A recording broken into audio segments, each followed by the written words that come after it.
For Thomas "Tank" Morrison, a 45-year-old former soldier from the Iraq War, hitting rock bottom had become an all-too-familiar experience. Once a decorated serviceman, Tank now found himself living under a railway bridge in rural Montana, his entire life fitting into an old, worn backpack. His past haunted him, a constant reminder of the addiction that followed and the family that had ultimately abandoned him. His sister Sarah, a successful real estate entrepreneur now, had severed all ties with him years ago after he failed to show up for their mother's funeral. "My brother died in Iraq," she had told the local newspaper. Her words stung deeper than the cold Montana winds. But sometimes, fate has a strange way of picking out heroes from the most unlikely places. On a bitterly cold December morning, as Tank rummaged through the woods searching for food, destiny arrived in the form of an injured dog, wearing tags that should have long since rusted away. Tank crouched down beside the wounded dog, his breath forming mist in the frozen air. The German shepherd's eyes were sharp and observant. Despite the pain it was in, a gunshot wound tore through its side, blood slowly seeping into the snow beneath it. "Who did this to you, buddy?" Tank whispered softly as he inspected the injury. The dog didn't show any aggression. Instead, it watched Tank with an almost human-like understanding. Tank's gaze shifted to the dog's collar again, wiping away the blood to read the full inscription. "Project Witcher 1943, Subject 7. Below it was a small emblem of an eagle clutching something in its talons. But it wasn't the swastika Tank might have expected from German military gear. The eagle held what appeared to be a medical caduceus. "This can't be real," Tank muttered, a sense of disbelief in his voice. "You'd be ancient." The dog's ears perked up as if it understood his words. Tank had nothing, no food, no resources, yet something in the dog's eyes called out to him. Maybe it was the recognition of a fellow survivor. Whatever the reason, Tank made a choice. "Hang in there, buddy." With great care, Tank used his old sleeping bag to make a makeshift stretcher and began the arduous task of lifting. The dog, the animal, was heavy, at least 90 pounds, and Tank's body, worn down from years of hardship and hunger, protested with every step as he carried the dog back to town. The small veterinary clinic at the edge of the village wasn't much, providing only the most basic care for the local animals. Tank couldn't afford to take the dog inside, but he knew the clinic often discarded things behind the building: expired medications, used bandages, items they couldn't use but were far from useless. He settled the dog in a sheltered corner and said, "I'll be back." 20 minutes later, he returned with what little he had found: a half-empty bottle of antiseptic, some gauze pads, a nearly used-up roll of bandages, and his most precious, find a small bottle of antibiotics that had just passed their expiration date. But even with these supplies, Tank knew it wouldn't be enough. Reaching into his pocket, he pulled out his wallet. Inside was a single $20 bill, his entire savings, meant for moments when hunger became unbearable. Without a second thought, he tucked the wallet away and walked into the nearby convenience store. "I need antiseptic, bandages, and whatever dog food you've got for $20, he told the clerk, who eyed him with suspicion. When he returned to the dog, Tank gently cleaned the gunshot wound. "Got a name, boy?" he asked, working slowly. The dog's eyes never left his face. "You've got military tags, and you sure look like a soldier. How about I call you Sergeant?" The dog's tail thumped weakly against the snow. Tank knew they couldn't stay near town. The local sheriff had driven him away too many times, labeling him a nuisance, a danger. He had spotted an old abandoned hunter's cabin deep in the woods, and it would have to do as their hospital. The journey was grueling, already weak from hunger and exposure. Tank pushed himself further than he thought possible, carrying the dog 3 miles through dense trees and deep snow. When they finally reached the cabin, it was dark. The cabin itself was little more than for rotting walls and a collapsing roof, but it was shelter. He cleared his space by the small fireplace, laid down his torn jacket for Sergeant, and began making a fire with trembling hands. "Well, not much of a clinic," Tank said to the dog, "but it'll have to work." That night, Tank didn't sleep. He kept the fire going, changed the dog's bandages, and coaxed Sergeant to drink water. from his cupped hands. By morning, Tank's own hunger was unbearable, but he noticed Sergeant's breathing seemed a little stronger. The next few days followed the same pattern. Tank ventured out to find food and water, always prioritizing Sergeant's needs over his own. He used his shoelaces and bits of wire to create snares, catching the occasional rabbit or squirrel. A week later, Tank returned from a water run to find Sergeant standing shakily on all fours. "Look at you," Tank said with a grin, his weathered face lighting up. The dog limped toward him, still favoring his injured side, but moving with more confidence. Tank knelt down, letting the dog come close, instead of sniffing his hand. Sergeant pressed his head against Tank's palm in an almost human gesture. "Of trust, you and me, huh?" Tank murmured. "A couple of beat-up old soldiers." As Sergeant recovered, Tank began to notice strange things. The dog refused the cheap kibble Tank had bought, turning his nose up at it. Yet, one day, when Tank returned to find a freshly killed rabbit near the cabin one he hadn't caught, he realized Sergeant had somehow hunted it, despite his injuries. "You've got some surprises, don't you?" Tank said with a chuckle. Even stranger was what happened one evening, when Tank accidentally knocked over their water container. "Damn it," Tank cursed, muttering a phrase from his grandfather's old German sayings. Immediately, Sergeant stood at attention, tilting his head as if waiting for something. Tank stared at him. "You understand German?" Tank tested. "Sit," he commanded, and to his amazement, Sergeant sat. "Bleeb." The dog remained perfectly still. "Calm," Tank muttered. The dog obeyed. Tank was shocked. He had never trained a dog, let alone in German. Yet, Sergeant seemed to respond like a highly trained military animal. "What the hell are you?" Tank whispered. As the weeks went by and winter deepened, the bond between Tank and Sergeant grew. Tank's health improved slightly, motivated by the need to care for Sergeant. He made occasional trips into town for supplies, doing odd jobs like chopping wood or shoveling snow to earn a few dollars. It was on one of these trips that Tank first realized their unusual partnership had been noticed. "That's an interesting dog you've got there," Mrs. Larson, an elderly woman whose driveway Tank was clearing, remarked. "A German Shepherd, isn't it?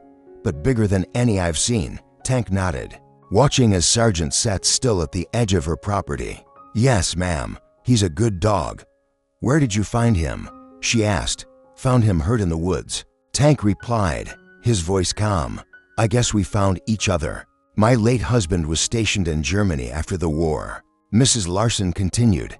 "He said they had dogs like that, bigger, smarter than regular shepherds. Military dogs." She paused, staring into the distance. "But that was a long time ago." Tank felt a cold chill pass over him. "Yes, ma'am. A long time ago." That evening, as they walked back to the cabin, Tank noticed Sergeant acting strangely. The dog kept veering off towards the north, away from the shelter. He would stop and look back at Tank, seemingly impatient. "What is it, boy?" "Something's out there," Tank asked. Sergeant barked sharply and continued in the direction he was determined to go. "Home's this way," Tank said, gesturing toward their cabin. Sergeant whined, an almost human sound of frustration, but reluctantly followed. This happened again and again over the next few days. Each time they left the cabin, Sergeant would try to lead Tank north, toward the distant mountains. Each time, Tank redirected them, and each time, Sergeant complied, though with increasing agitation. "What's up there that has you so worked up?" Tank asked after one particularly persistent attempt by Sergeant to change course. The dog stared at him, those intelligent eyes seemingly hiding secrets. Things got even stranger when Tank noticed Sergeant performing perimeter checks around the cabin every night. The movements were methodical, resembling military security drills Tank recognized from his own training. This wasn't just a smart dog, this was a dog trained in tactical operations. One night, Tank woke to find Sergeant standing at attention by the cabin door, growling low in his chest. "What is it?" Tank whispered, reaching for his hunting knife. Seconds later, the sound of footsteps crunching in the snow reached his ears. Someone was outside. Tank moved silently to the window, peering through a crack in the boards. In the moonlight, he saw two figures approaching. The Their coordinated movements and silent hand signals made it clear they were professionals. Military or paramilitary? Tank whispered to Sergeant, who immediately retreated into the shadows next to him. The figures outside paused about 20 yards away from the cabin. One of them raised what appeared to be a scanning device, sweeping it over the structure. They exchanged brief words, then, to Tank's surprise, turned and disappeared back into the woods. Tank stayed still by the window until the sound of their retreat faded into the distance. Who the hell were they? He muttered. Sergeant whined quietly, pressing against Tank's leg. They were looking for something, Tank said, scratching behind the dog's ears, or someone. The encounter left Tank feeling uneasy. His instincts, sharpened by years of combat, told him they were at risk, whatever Sergeant was, and whatever the strange tag on his collar meant. It had attracted enough interest for someone to send professionals into the wilderness in the dead of winter. Maybe we should see what's got you so worked up there in those mountains, Tank finally said. Better than waiting for them to come back. Sergeant's ears perked as if he understood every word. The next morning, Tank packed their few belongings. They journeyed north, pushing deeper into the wilderness, away from the scattered homes and businesses of the small Montana town. Sergeant moved with a newfound sense of purpose, not just heading north but following a distinct path. The dog would occasionally pause, sniffing the air or the ground, as if tracking markers Tank couldn't see. By midday, they had reached the foothills of the mountains. Here, Sergeant stopped and looked back at Tank, waiting for confirmation. Still going. Up? Tank asked, catching his breath. The dog barked once and moved ahead. The path grew steeper, and Tank's military-trained body, weakened by years of homelessness and substance abuse, was quickly tiring. His lungs burned from the thin mountain air. Not all of us have for legs, Tank muttered as he rested. As the afternoon wore on, clouds began to gather ominously overhead. Tank checked their remaining supplies with concern. They had enough for maybe 2 more days if they were careful, but if they got stuck in a storm, things could turn dangerous very quickly.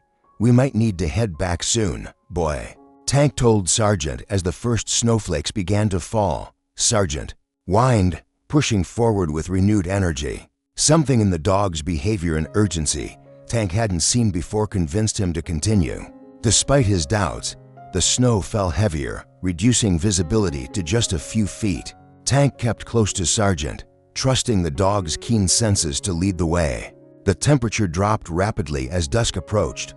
We need to find shelter, Tank called to Sergeant through the howling wind. There's got to be something, Ann.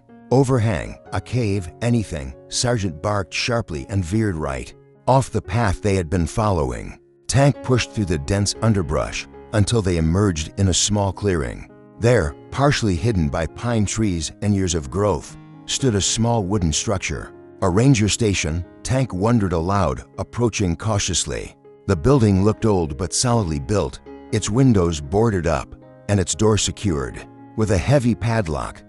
Tank examined the lock, rusted but still intact. He picked up a rock and struck it against the lock until it gave way with a satisfying crack. The door creaked open slowly. Inside, the air was musty and dust clung to everything. The furniture and equipment looked like it had been abandoned for decades. An old desk, a few chairs, a wood stove, and shelves filled with ancient supplies. Tank quickly gathered wood from a nearby pile and set to work starting a fire. Sergeant prowled the room, sniffing the floorboards and walls intently. Make yourself comfortable, Tank said as he coaxed a fire from the dry kindling. We're not going anywhere until this storm blows over. As the cabin warmed, Tank took a closer look at their new refuge. The shelves contained military, RATION SWW K rations, long expired. A map on the wall showed the surrounding mountains, marked with symbols that Tank didn't recognize. What was the military doing all the way out here? He wondered aloud. Sergeant had settled by a particular section of the floor and was pawing at the boards. Tank knelt beside him, running his hand over the area. The boards fit perfectly, with none of the warping that came with years of harsh Montana winters. What have you found, buddy? Tank muttered, pressing the boards down. Nothing happened at first, but when he checked the edges, he noticed a slight depression in one corner, Pressing it, he heard a faint click. The section of the floor shifted slightly, revealing a hidden compartment.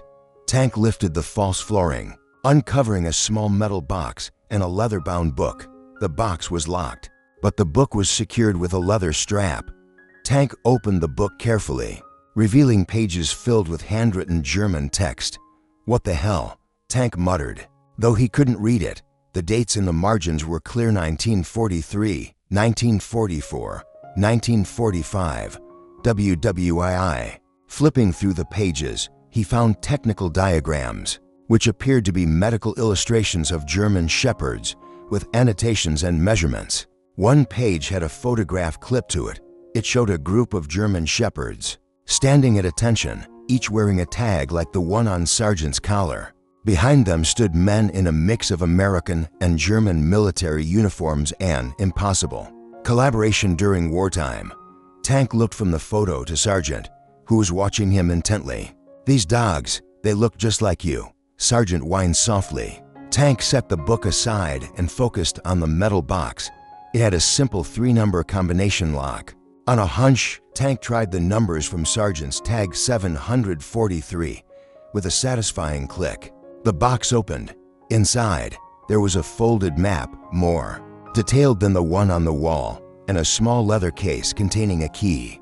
The map showed the same mountain range, but with specific markings pinpointing a location, marked with the same eagle symbol as Sargent's tag. "Is this where you've been trying to take me?" Tank asked, showing the map to the dog. Sargent's ears perked up, and he barked once. Tank studied the map more closely. The marked location was a day's journey further into the mountains. What could be there that Sargent was so eager to find? And who were the men from the cabin? Were they looking for Sargent, or for what lay at this mysterious location? As Tank pondered these questions, he noticed Sargent's agitation. The dog was at the door, growling softly. Tank snuffed out the lantern and crept to the window. Through the swirling snow, he saw beams of light moving through the trees. The men from the cabin had tracked them. Back from the door, Tank whispered to Sargent. He quickly gathered the book, the map, and the key, shoving them into his pack. Then he scattered the ashes from the stove and grabbed their few supplies. A quick search revealed a trapdoor leading to a small cellar. From there, a narrow tunnel, likely an escape route, led away from the cabin.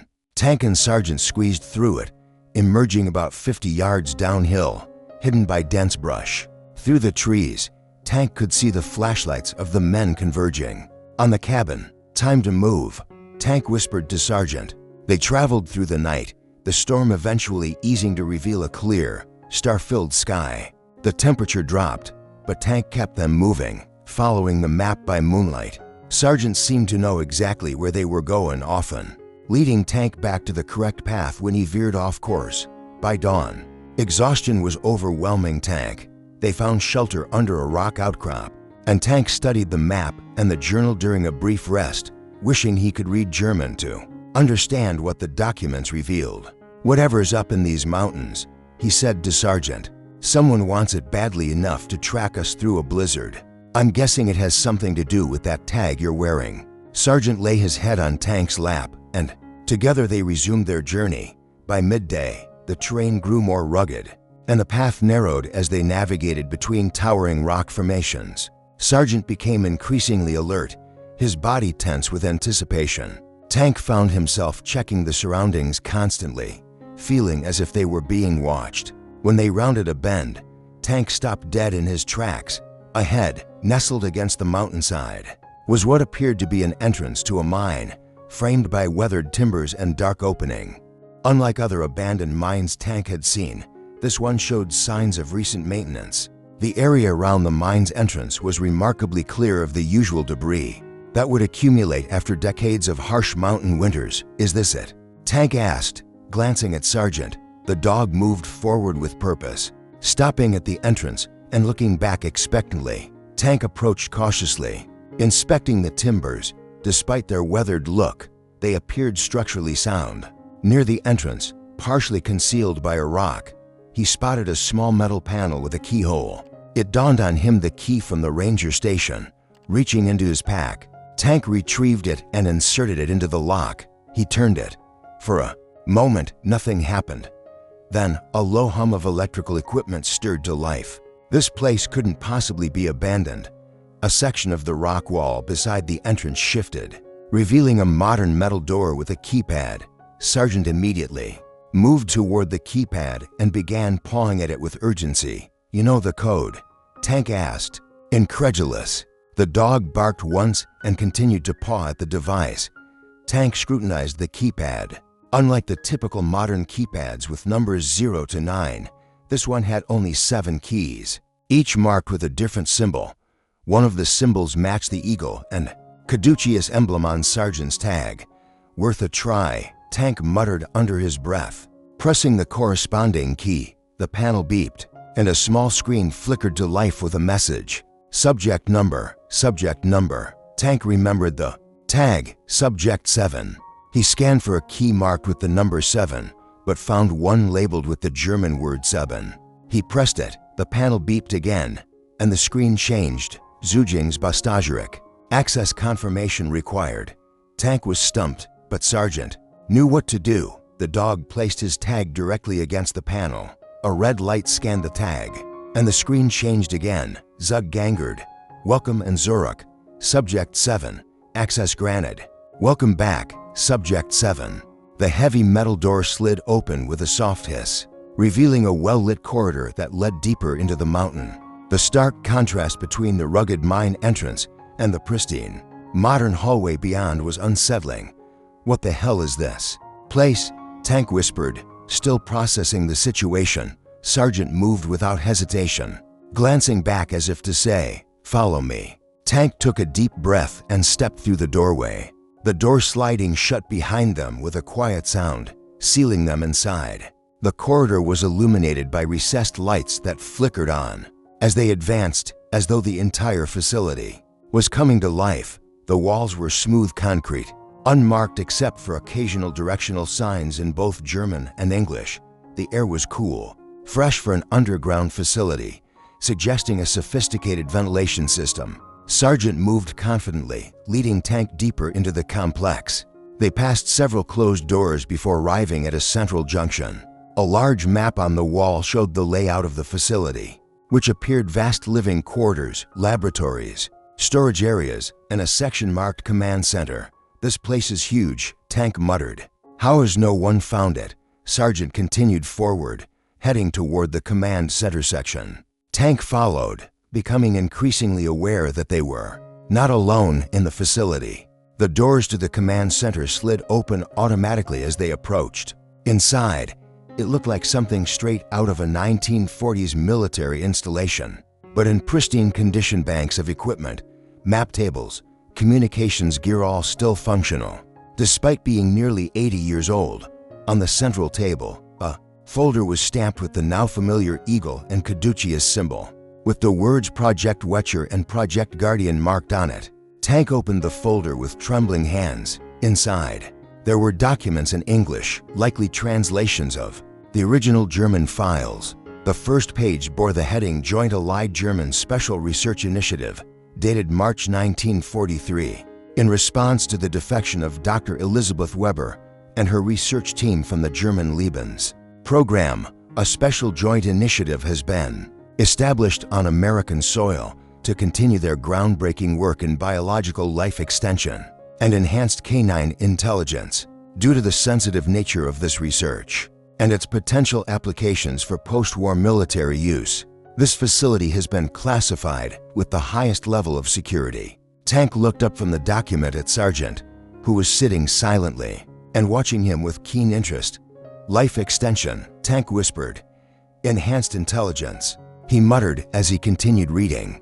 The document revealed that Dr. Weber and her team had been researching methods to extend the lifespans of German shepherds bred for military use, while also enhancing their intelligence to near-human levels.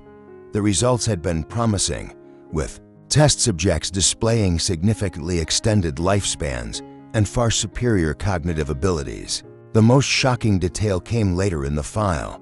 The K9 subjects have shown lifespans exceeding 80 years while maintaining their physical prime for about 65 years. Subject 7 has shown the most promising results. with cognitive abilities approaching lower human thresholds, and the complete retention of training protocols even after decades of dormancy. Tank glanced at Sargent, his eyes widening in realization. "You're not just named after a military dog," he whispered. "You are a military dog from World War II. The following pages revealed that the research wasn't limited to animals. A separate section detailed experiments on human volunteers, a select group of scientists and soldiers who had received experimental life extension treatments. Human trials have shown similar success rates to canine subjects, with test group members showing no signs of aging beyond normal parameters. Since the initial treatments in 1943-1944, Dr. Weber, now chronologically 72 but physiologically 37, continued to oversee the program with no detectable decline in her cognitive or physical abilities. The document was dated 1978, 35 years after the program began. "They're still alive," Tank whispered. "They're all still alive," as if on cue. A voice called from behind him, heavy accent, female, authoritative. "Not all of us, but yes, some have survived." Tank spun around.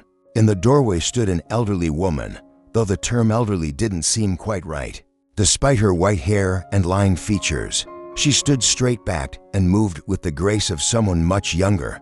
Behind her stood two men of similar age, but their vitality was just as incongruous as hers. Sargent trotted toward the woman, tail wagging, his earlier urgency gone. The woman knelt, her movements smooth despite her apparent age, and stroked Sargent's head. "Good boy, Saban," she murmured softly.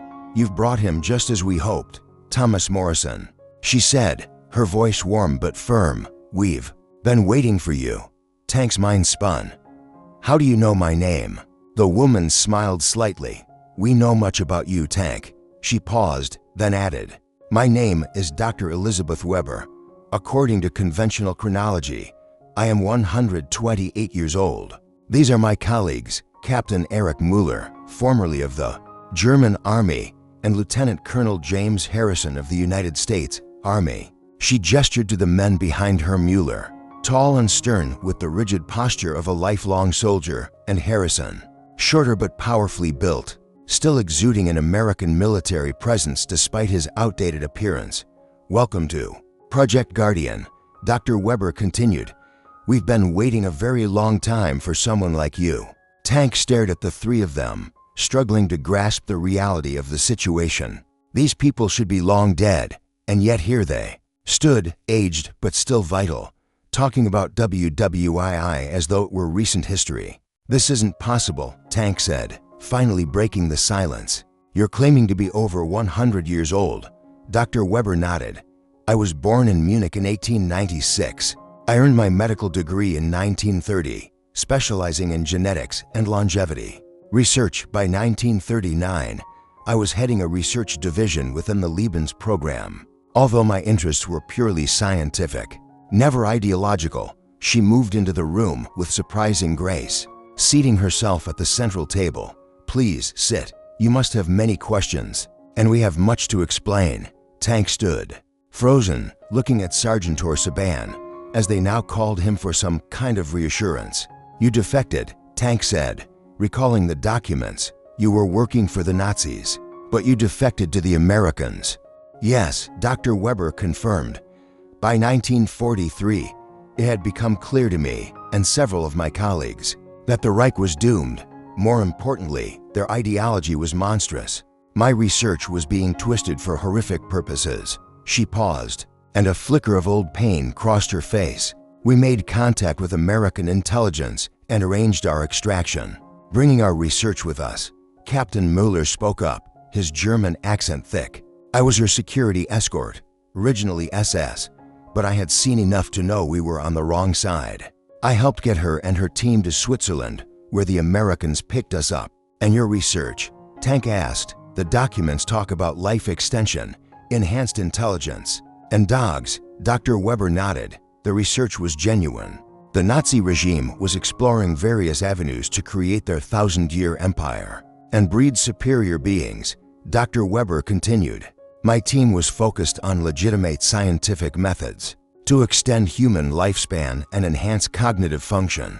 When we saw how our work could be misused as a weapon, we made the decision to take it to the Americans, who were more than willing to continue it. Lieutenant Colonel Harrison spoke. For the first time, his voice carrying a distinctly American Midwest accent despite the years. It was the middle of a world war, son. The military potential was vast, but more importantly, the Americans understood the importance of keeping this research protected at all costs. What do you mean? Tank asked, confusion clear in his voice. The serum we developed, Dr. Weber explained, could extend human life up to 200 years or more while maintaining physical prime. Until the final decade, the implications for humanity are complicated. Complicated, Tank repeated, still trying to process everything. Consider a world where only the wealthy and powerful could access such a treatment, Captain Mueller said grimly. Dictators living for centuries, billionaires accumulating wealth and power. Across multiple lifetimes, the potential for abuse is enormous. That's why this facility was built, Harrison added. Tank's gaze shifted to the command center around him, marveling at the outdated technology that somehow still worked. So, you've been here all this time, since the 1940s, not continuously, Doctor. Weber answered, for the first few decades. We operated with the support of a small division within the American government.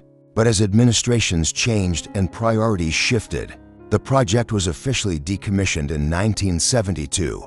Only we didn't stop, Harrison added. By then, we were independent. The treatments worked. We weren't aging normally. We couldn't just be shelved and forgotten. We were living proof of the serum's effectiveness. So, a decision was made, Dr. Weber said. The facility was officially deactivated. Records were either destroyed or classified. Those of us who had been treated, those committed to safeguarding the research, continued our work in secrecy. How many of you were there? Tank asked. Originally 23, Captain Mueller answered. 12 scientists, 11 military personnel. Now, only the 3 of us remain. The others.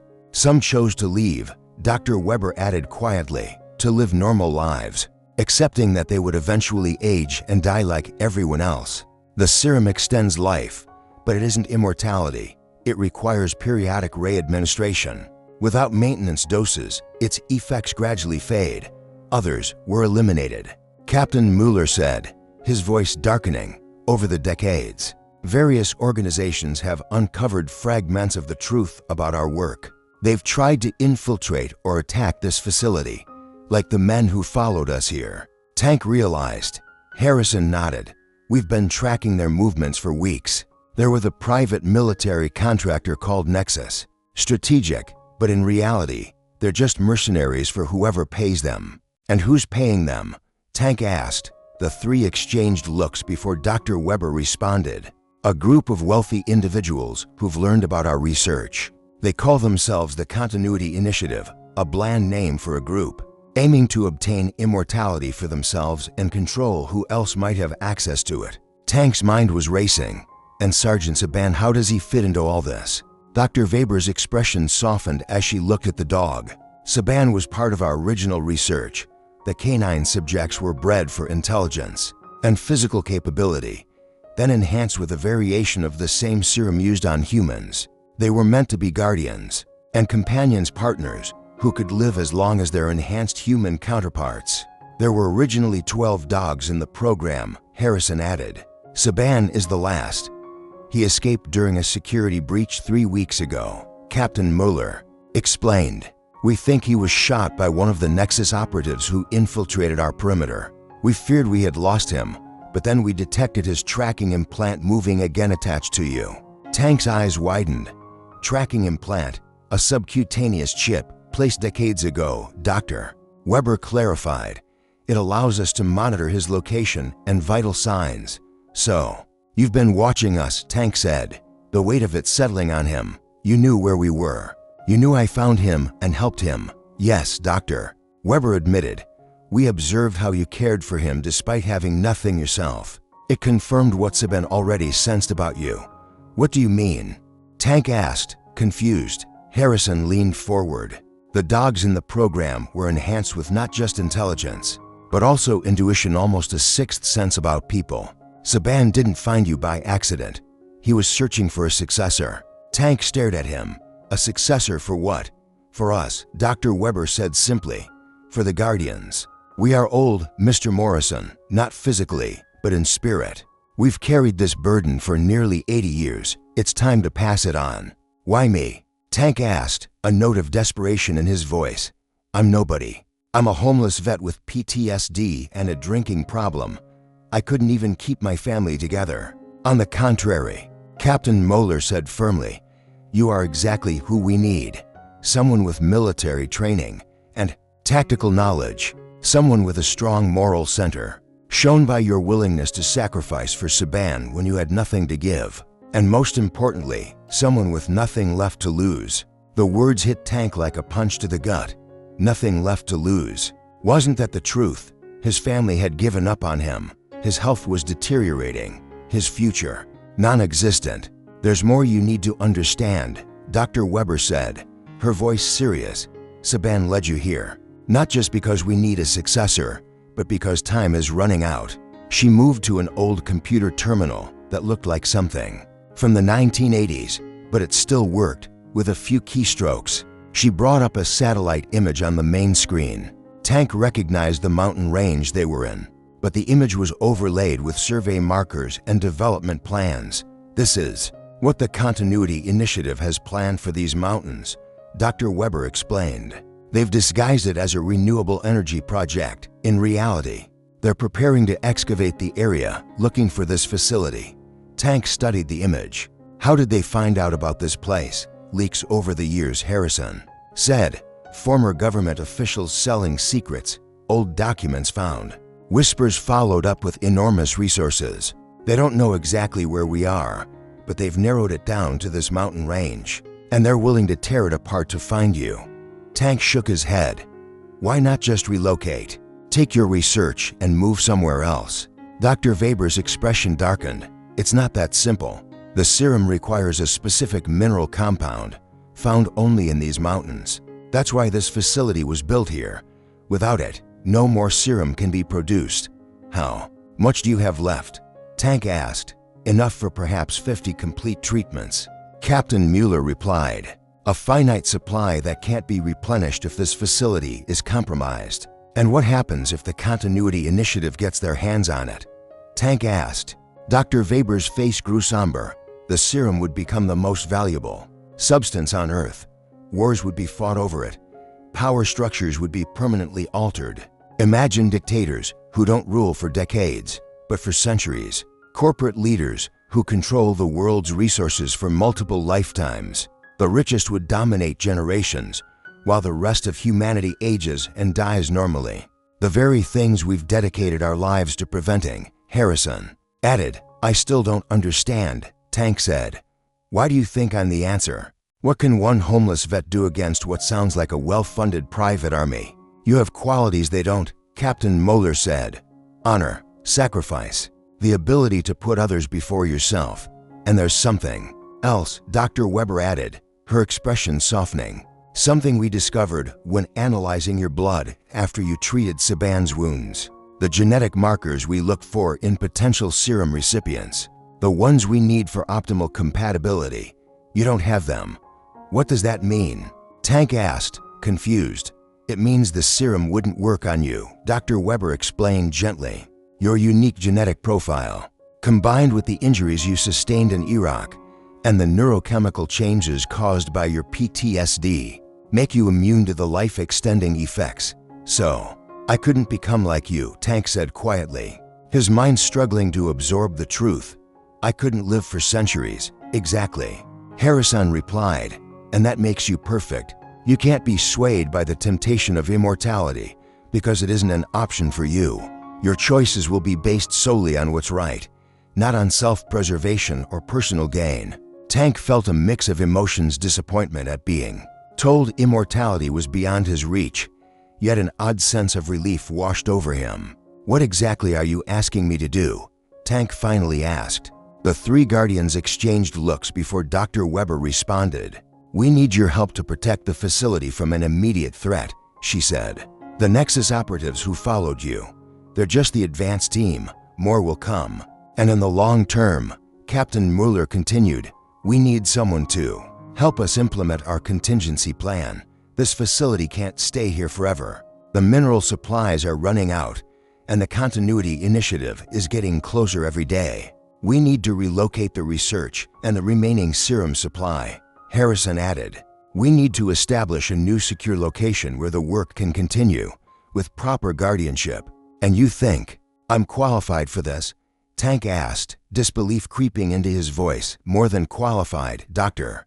Weber said, surprising him with her warmth. Saban shows you, Mr. Morrison. In 80 years, he's never been wrong about people. Tank glanced at Sergeant Saban, the dog who had been quietly watching the entire conversation with those eerily intelligent eyes. There's something else you should know, Dr. Weber said, her tone shifting, her hesitation now apparent. Something about your family.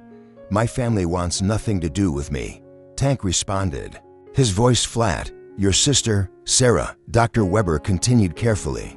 She works for Vermilion Development Group.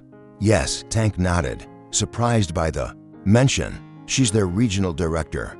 Why? Dr. Weber touched the computer terminal again, bringing up an image of a corporate organizational chart. Vermilion Development is a subsidiary of Nexus Holdings, which also owns Nexus Strategic, the mercenary group tracking you. And Nexus Holdings is controlled by the Continuity Initiative.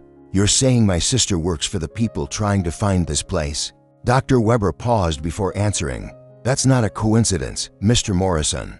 Your sister's company has been specifically contracted to acquire this mountain range and oversee the renewable energy project, which will serve as a cover for their search. That's still not proof of anything, Tank insisted.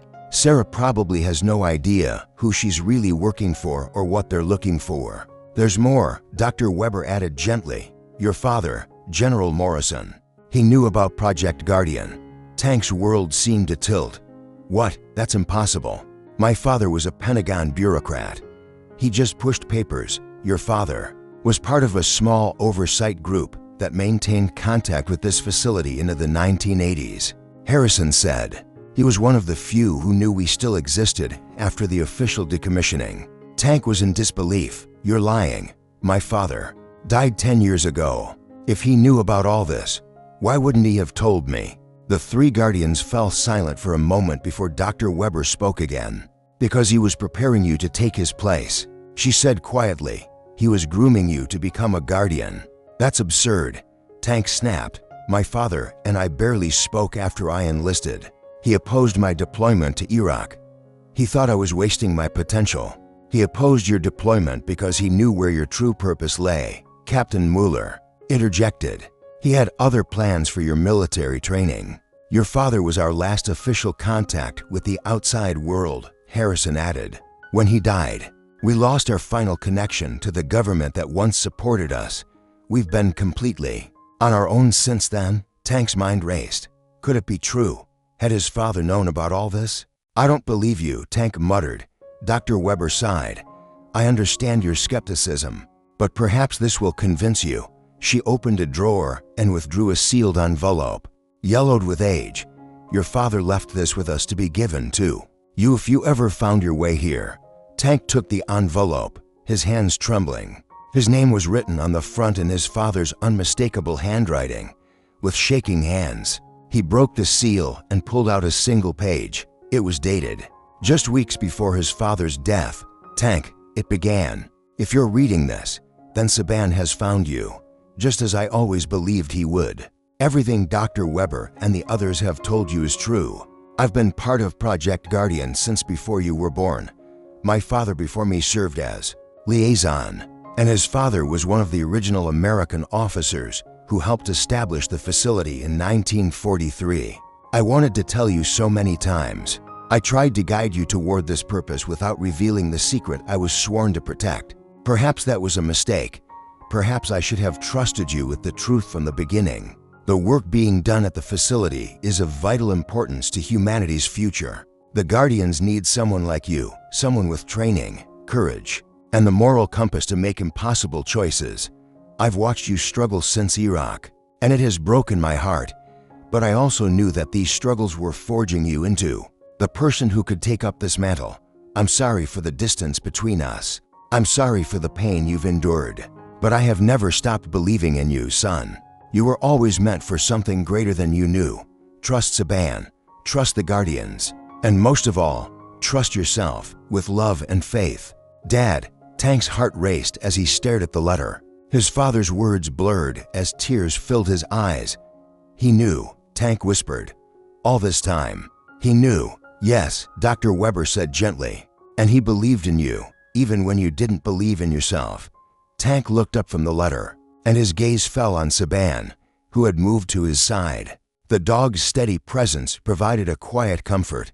He placed his hand on the dog's head. What about Sarah? Tank asked, his voice strained.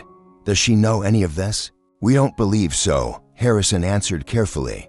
But her position makes her valuable to the Continuity Initiative. They're using her company as a front for their operations in this area. She's in danger, Tank realized, his heart heavy.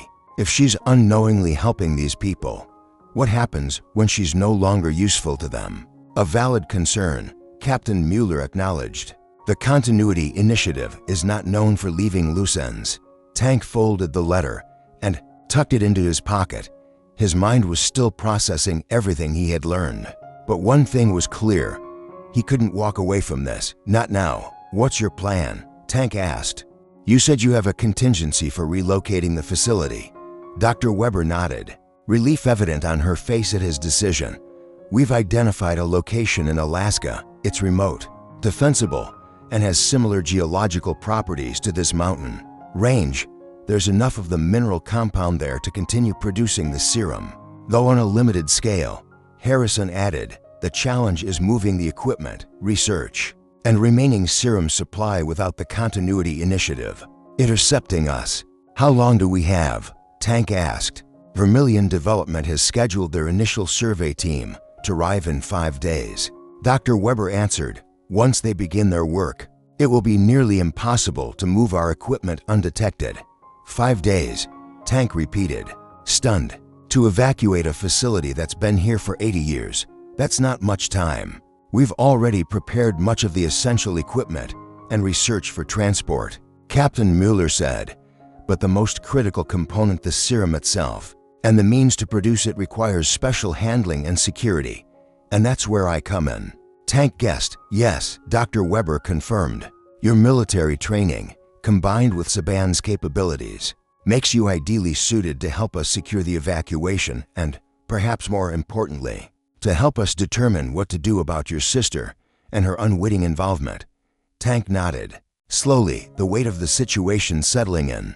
Whether or not he fully believed everything they'd told him, he couldn't ignore the danger to Sarah, and deep inside, something he hadn't felt since Iraq was awakening the part of him that craved purpose beyond mere survival.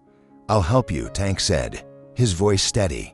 But I need to know everything. About the facility, the Continuity Initiative, my father's involvement. No more secrets. Agreed.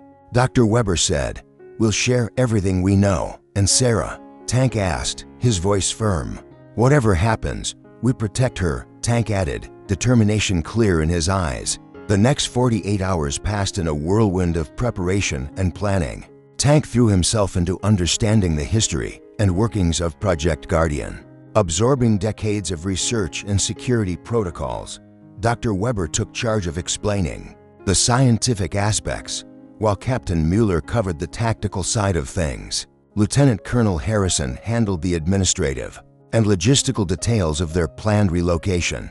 Tank's initial impression of the facility had been far too simplistic. What he had thought to be a small operation turned out to be a vast complex. 3 levels were carved into the mountain, housing laboratories, living quarters, storage, and power systems that had run independently for decades. The most impressive part was the small manufacturing center where the life extension serum was produced. The mineral has unique properties, Dr. Weber explained. It contains elements not found anywhere else on Earth in this specific combination. We believe it may even be extraterrestrial in origin, perhaps from a meteorite impact millions of years ago.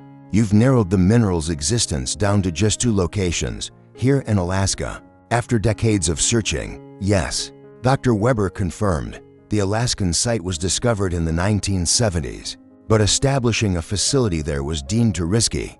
This one, however, has remained secure. Until now, Tank observed. Until now, she agreed solemnly. As Tank learned more about the serum, he was struck by its potential, but also its limitations. The serum didn't grant immortality. Recipients still aged, but at an incredibly slow rate, maintaining their physical prime far longer than average. However, they weren't immune to injury or disease, though their recovery was greatly enhanced. Without periodic re-administration, the effects would fade over time, Dr. Weber explained. Tank's mind raced. Has anyone ever stopped taking it? A shadow passed over her face, a few. Some found the burden of watching the world change while they remained the same too heavy to bear. Others developed ethical concerns about their continued use of a limited resource. What happened to them? Tank asked. They aged and died like anyone else, she replied simply. Tank mulled over this as he helped prepare for the evacuation. The serum was an extraordinary scientific breakthrough, but it also raised difficult ethical questions. Who deserved such a gift? How would society change if people could live far longer? And who would have the power to decide? That evening, as Tank was going over evacuation routes with Captain Mueller, an alarm rang throughout the facility. Perimeter breach, Mueller announced, moving quickly to a security terminal. Multiple intruders approaching the south access point. Harrison joined them moments later. Nexus operatives most likely, Mueller confirmed, examining the thermal imaging on the screen. 6 individuals, moving in tactical formation, approaching the secondary entrance. They found us sooner than we expected, Harrison said grimly. We need to accelerate the evacuation, Mueller added. Dr. Weber entered, her expression tight with concern. How much time do we have? The secondary entrance has multiple security layers, Mueller answered. It'll take them hours to breach, even with specialized equipment. But once they confirm the facility's location, they'll call for reinforcements. Then we move tonight, Dr. Weber decided decisively. Mr. Morrison, are you ready? Tank nodded, though his heart pounded at the thought of confronting well-trained operatives. Despite the years of hardship, his military training still ran deep. The last 2 days had stirred muscle memory and tactical thinking that he thought he'd lost. What about Sarah? Tank asked. We've been monitoring communications, Harrison said. The survey team, including your sister, is scheduled to arrive tomorrow morning. These operatives are the advance team, preparing the area. Then we need to intercept Sarah before she reaches them, Tank insisted. The Guardians exchanged looks before Dr. Weber nodded. You're right. We can't risk civilian casualties, especially someone connected to you. We'll adjust the plan. Over the next hour, they finalized their strategy. The most critical research materials and serum would be evacuated through an emergency tunnel that exited the mountain miles from the facility. Tank and Saban would move to intercept Sarah before she reached the Nexus operatives. Take this, Dr. Weber said, handing Tank a small device that looked like a satellite phone. It's a secure communication link. We'll be able to coordinate even when separated. Captain Mueller provided Tank with tactical gear. After a brief pause, he handed Tank a handgun. For emergencies only, he stressed. What about you 3? Tank asked. The evacuation tunnel isn't large enough for vehicles. How will you transport everything? We have a contingency for that, Harrison said with a slight smile. One of the benefits of operating for decades is that we've had time to establish hidden resources. There's a truck cached at the tunnel exit with everything we need for the journey to Alaska. As preparations neared completion, Tank found himself alone with Dr. Weber in the main laboratory. There's something you haven't told me, Tank said. Something about my father. Dr. Weber paused, glancing at him carefully. What makes you say that? The way you all talk about him. It's not just that he knew about this place or that he was your government contact. There's something more. Your father was offered the serum, Dr. Weber said softly. Tank stared at her, stunned. What? In 1984, when your father first became our liaison, we offered him the opportunity to join us as a guardian. He was an ideal candidate, dedicated, ethical, and with the right genetic markers for optimal compatibility. Tank's mind raced, but he refused. Not exactly, Dr. Weber said carefully. He accepted a modified version of the treatment, one that extended his life by perhaps 15 years beyond his natural lifespan. But he didn't undergo the full protocol that would have kept him in his prime for decades. So he should have died in his 60s, Tank said quietly. But he made it into his 80s, yes, she confirmed. He wanted more time to guide you, to see you become the man he believed you could be. But he didn't want the full burden of guardianship. He believed that role might eventually fall to you. Tank processed this new information. Did my mother know? Dr. Weber shook her head. Only about his extended lifespan, not its source. He told her it was an experimental cancer treatment after his diagnosis. In a way, it was. Tank felt as though his relationship with his father had just been turned on its head. The distance he'd always attributed to disappointment now felt like it had been his father's struggle to manage a monumental secret, all while trying to prepare him for an inheritance he couldn't even reveal. Why are you telling me this now? Tank asked, his voice quieter than before. Because you deserve to know the full truth before you commit to helping us, Dr. Weber replied. And because it helps explain why we believe you're the right person for this role. Their conversation was interrupted by a call from Captain Mueller. The intruders have breached the first security layer. We need to move now. The evacuation plan went into action immediately. Dr. Weber, Harrison, and 2/3 of the critical materials would go through the evacuation tunnel, while Mueller would stay behind briefly to implement security protocols designed to slow the intruders' progress. Your priority is to intercept your sister, Harrison reminded Tank as they parted at the tunnel entrance. Keep her away from the Nexus team until we can ensure her safety. And if I can't convince her to come with me? Tank asked, his voice filled with concern. Sarah hasn't spoken to you in years, Harrison said. She thinks you're a homeless addict. Show her this, Dr. Weber said, handing Tank a small flash drive. It contains enough evidence to prove everything we've told you, including documentation of the Continuity Initiative's true agenda and her company's unwitting involvement. Tank tucked the drive into his pocket. I'll do my best. She'll listen, Dr. Weber added, kneeling to address Saban directly. Shutzi and Fury and Kamzurek Zuans. Protect him, guide him, and come back to us. Saban barked once in acknowledgement, pressing his head briefly against Dr. Weber's hand in farewell. With final instructions exchanged, an emergency rendezvous point set, Tank and Saban set out through a narrow shaft, leading them to a location near the main road where Sarah's survey team would arrive in the morning. The night was cold and clear. The mountain air sharpened Tank's lungs as they emerged from the facility. Saban took point, his enhanced senses alert to any sign of the Nexus operatives. They moved swiftly but cautiously through the forest, using natural cover and the darkness to shield their movements. Tank and Saban advanced steadily. By the time dawn began to break, they had reached a high vantage point overlooking the access road. Tank set up the compact binoculars that Mueller had given him and settled into wait. Saban close by, a reassuring presence at his side.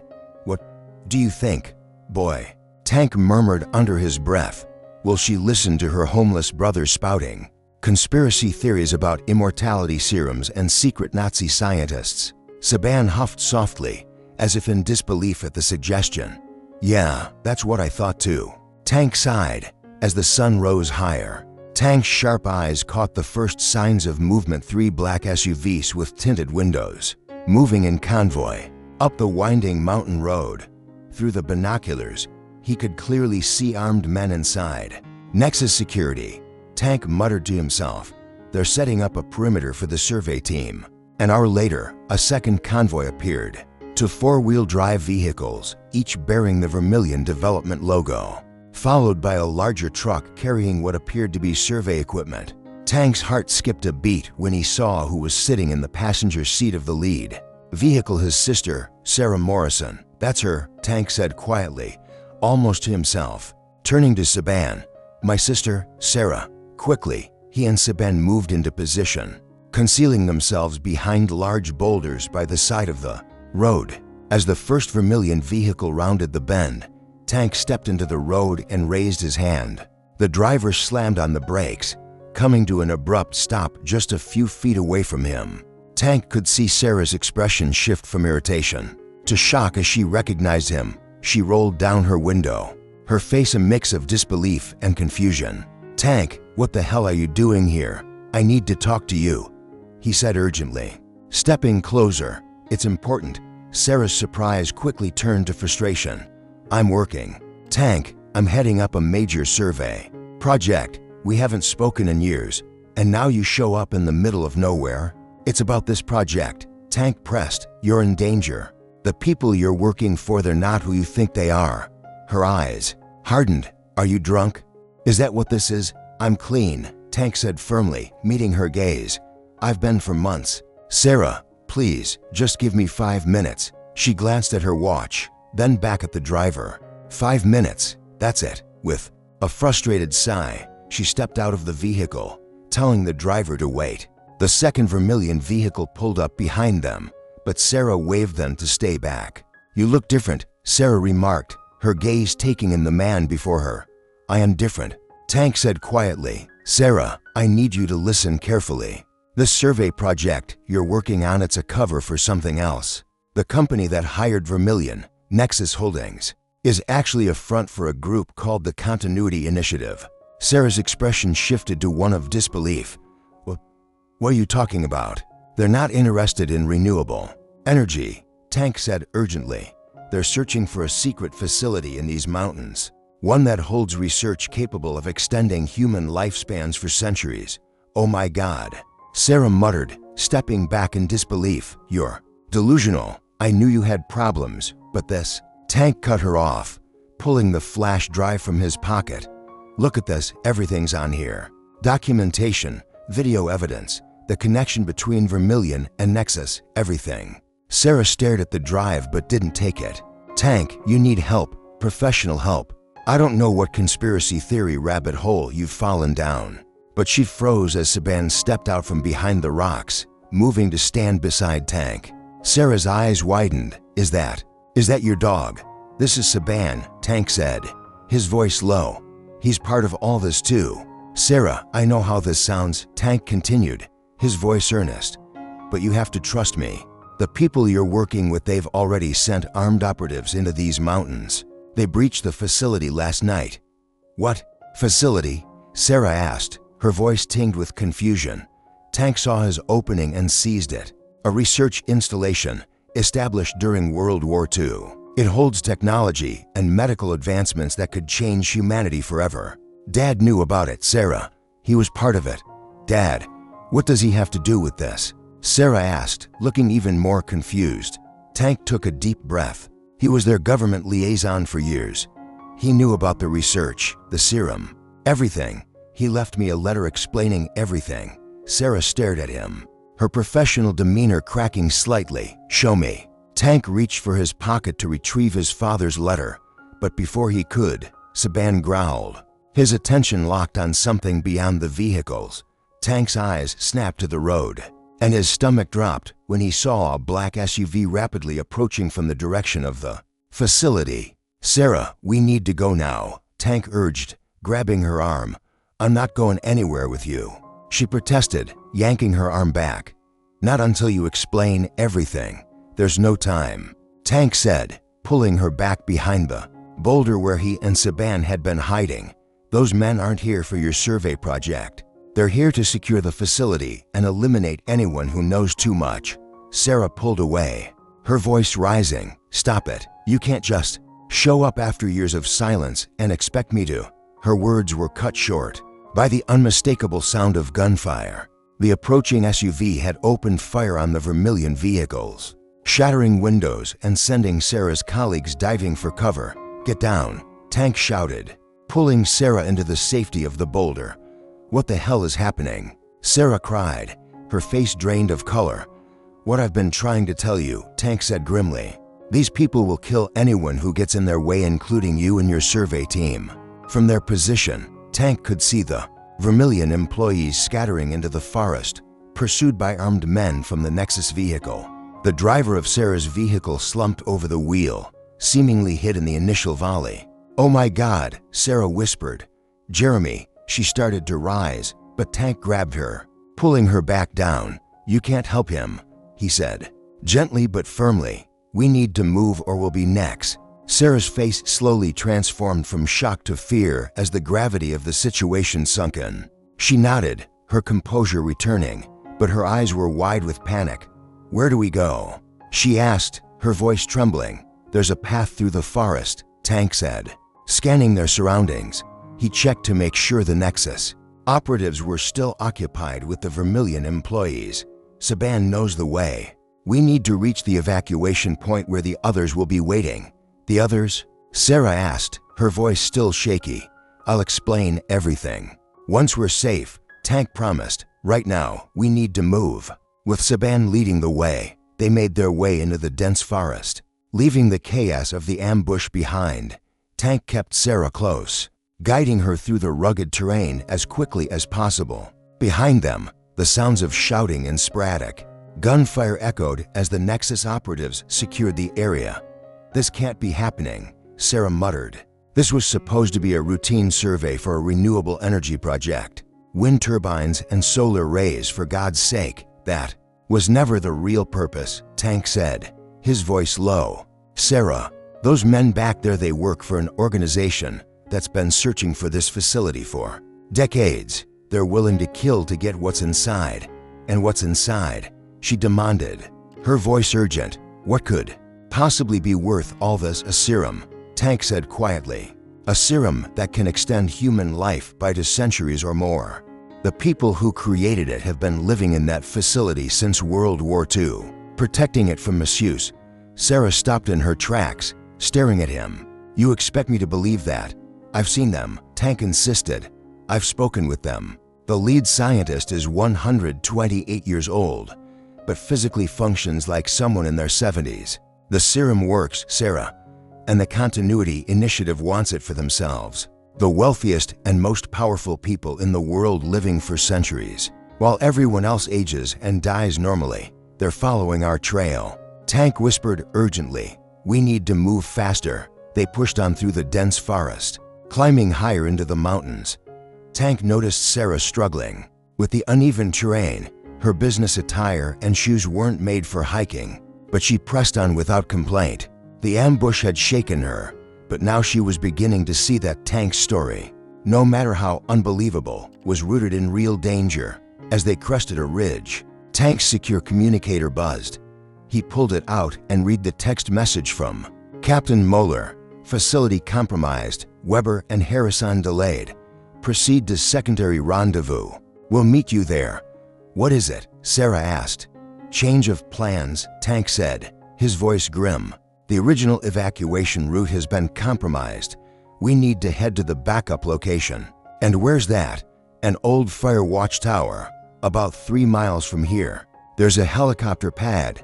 They adjusted their course, with Saban once again taking point, leading them with a steady certainty as though following a map only he could see. As they traveled, Tank continued to explain more about Project Guardian, the defecting Nazi scientists, and the decades-long mission to protect the life extension serum from those who would exploit it. "This is insane," Sarah muttered, shaking, her head in disbelief. "If any of this is true, why would Dad keep it a secret from us? Why not tell his own children?" "He was sworn to secrecy," Tank explained, "and he was protecting us. Knowing about this serum makes you a target, but he told you no. He left a letter for me, to be given to me if I ever found my way here. He'd been guiding me toward this my whole life, even though I never realized it." "Guiding you?" Sarah asked, her voice edged with confusion. Tank hesitated, trying to find the right words. "It's complicated, but he believed I was meant to continue his work to become one of the Guardians. Protecting the serum." Sarah fell silent for a long moment. Then, slowly, she asked, "Is that why you and he were always at odds? Why he pushed you so hard?" "Maybe," Tank admitted, his voice soft. "I never understood why he was so disappointed in my choices. Now, I think he was trying to prepare me for something he couldn't explain." They climbed a particularly steep section of the mountainside. When they reached level ground again, Sarah asked the question Tank had been dreading. "If this serum really exists, have you taken it? Are you going to live for centuries?" No, Tank replied quietly, shaking his head. I can't. My genetic profile, combined with the injuries I sustained in Iraq and the neurochemical changes from PTSD, it doesn't make me compatible. The serum wouldn't work on me. Sarah paused, digesting this. And that doesn't bother you, knowing others might live for centuries while you age normally? Tank considered her words. In a way, it's a relief. The burden of watching everyone you know grow old and die while you stay the same. I'm not sure I'd want that, and it makes me the perfect guardian. According to Dr. Weber, I can't be tempted by immortality because it's not an option. Before Sarah could respond, Saban suddenly froze, his hackles raised. A moment later, the unmistakable sound of a helicopter's rotors reached their ears. Is that your people? Sarah asked, her voice full of hope. Tank shook his head, pulling her into a dense stand of trees. Our extraction isn't supposed to be by air. That's Nexus. They concealed themselves as the helicopter flew overhead, its searchlights sweeping across the forest below. Tank could see men in tactical gear, armed and visible through the open door.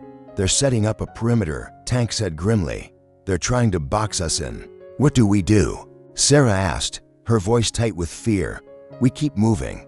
The watchtower is about 2 miles ahead. Tank replied, we just need to stay out of sight until we get there. Sarah hesitated, then spoke again. You said the dog is part of this too. What did you mean? Saban was part of the original research program, Tank explained. The canine subjects were given a version of the serum that extended their lifespans and enhanced their intelligence. He's over 80 years old, Sarah. She stared at the German shepherd, who continued leading them with unwavering confidence. That's impossible, she said, a hint of disbelief in her voice. I thought so too, Tank admitted, but I've seen the records, the documentation. Saban's been with Project Guardian since 1943. He's the last of the original dogs. Sarah shook her head, still not fully grasping the truth, but her gaze lingered on Saban with newfound interest. If what you're saying is true, this is beyond anything I could have imagined. I know it sounds crazy, Tank said, his voice heavy, but you saw those men back on the road. They weren't just security for a survey team.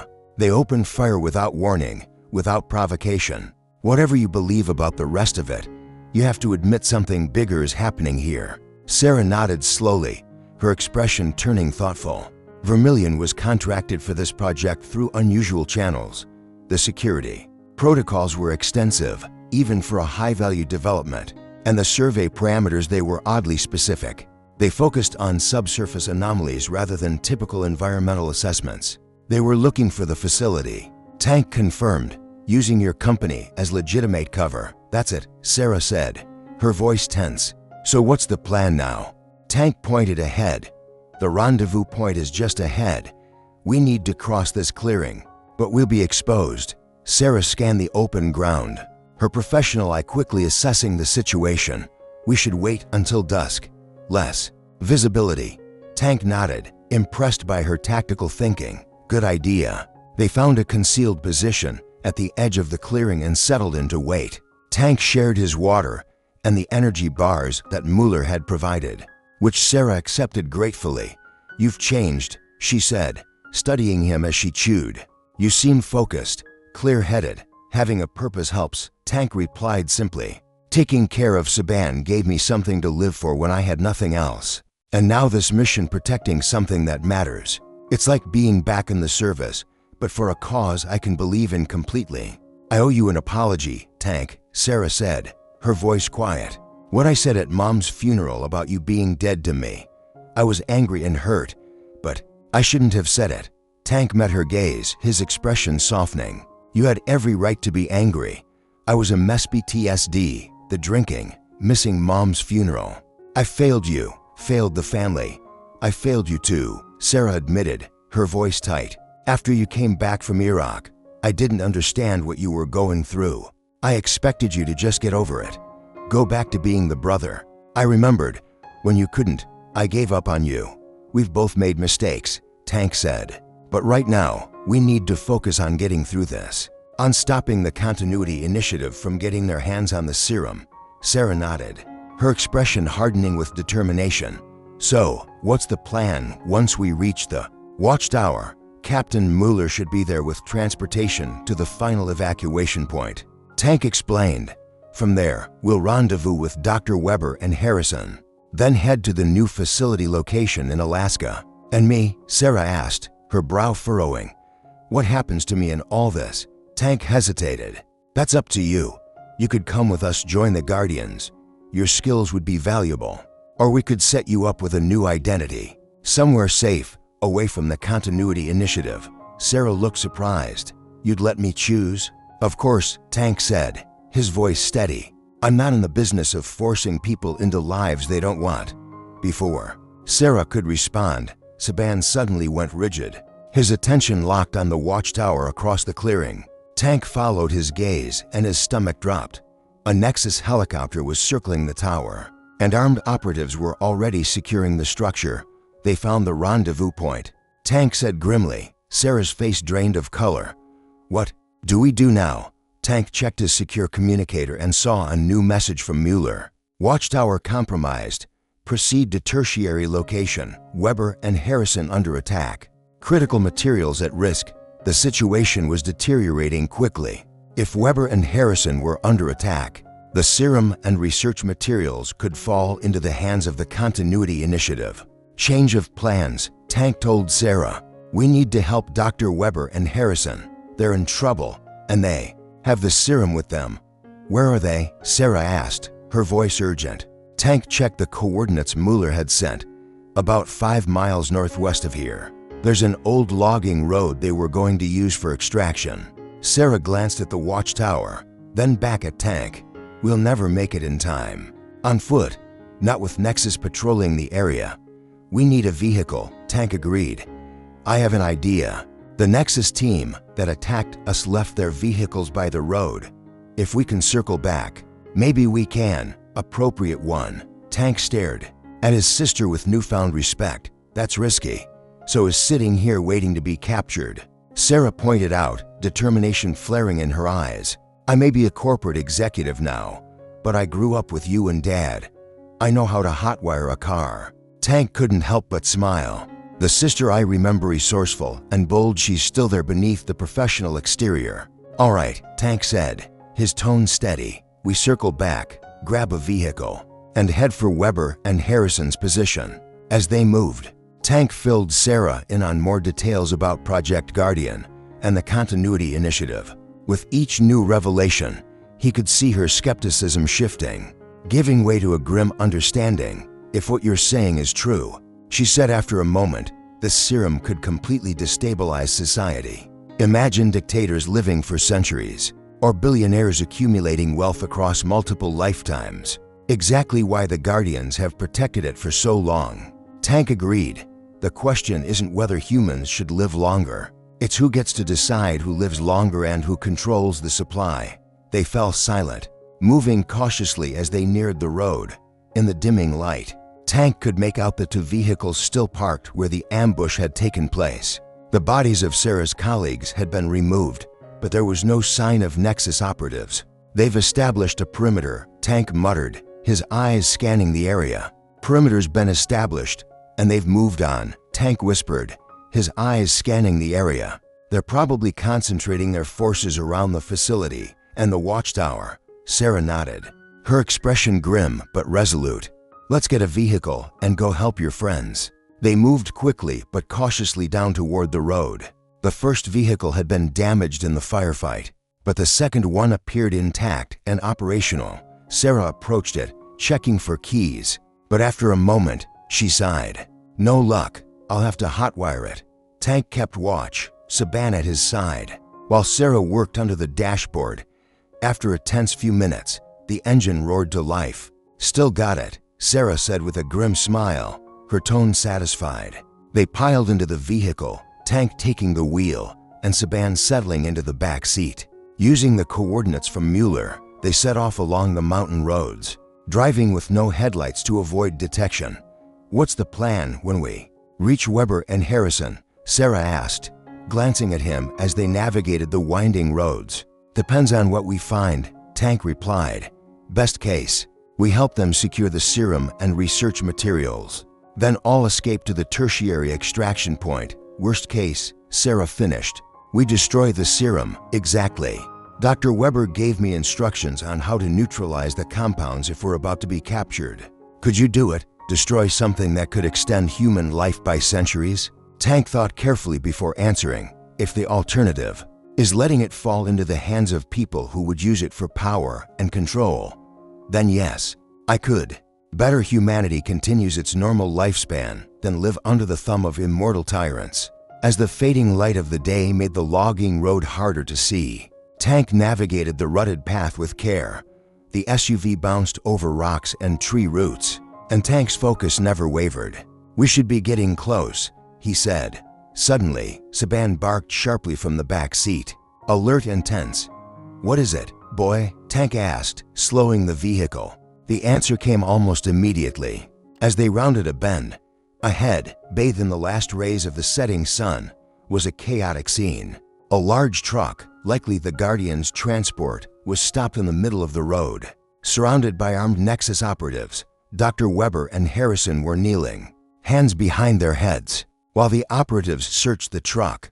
We're too late, Sarah whispered. Tank quickly reversed the SUV, pulling it back around the bend to conceal them from view. Not necessarily, Tank murmured, glancing out the rearview mirror. They haven't left yet, which means they're still searching for something. The serum, probably.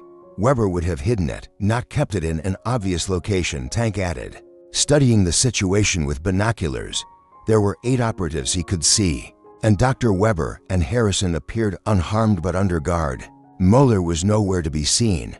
We need a distraction, Tank said, his mind already working. Something to draw some of them away while we deal with the rest. Sarah pointed toward a steep slope above the road.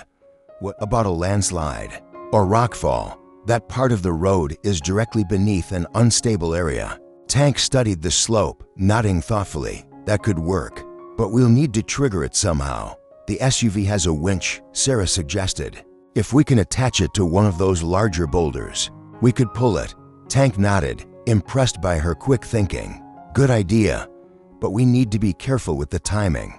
Once we create the distraction, we need to move fast. They positioned the SUV on a small service path above the main road, making sure it was hidden as best as possible.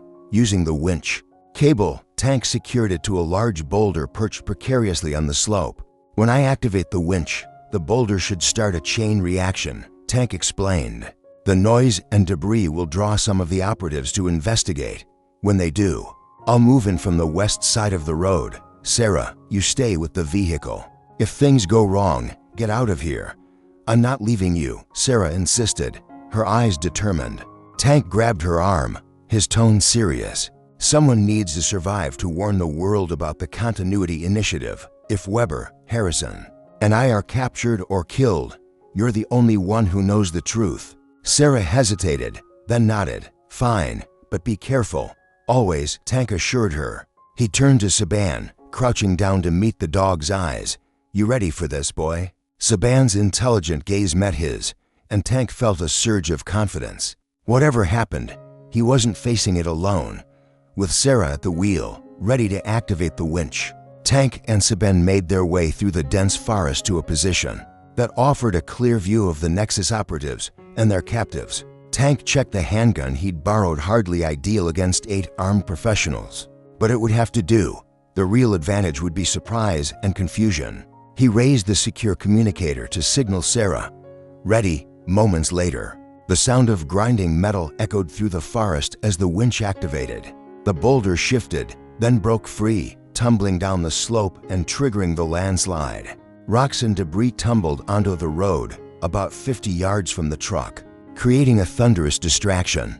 As expected, several of the Nexus operatives moved toward the commotion, weapons drawn. Tank counted for operatives remaining with Weber and Harrison. Now or never, he whispered to Saban.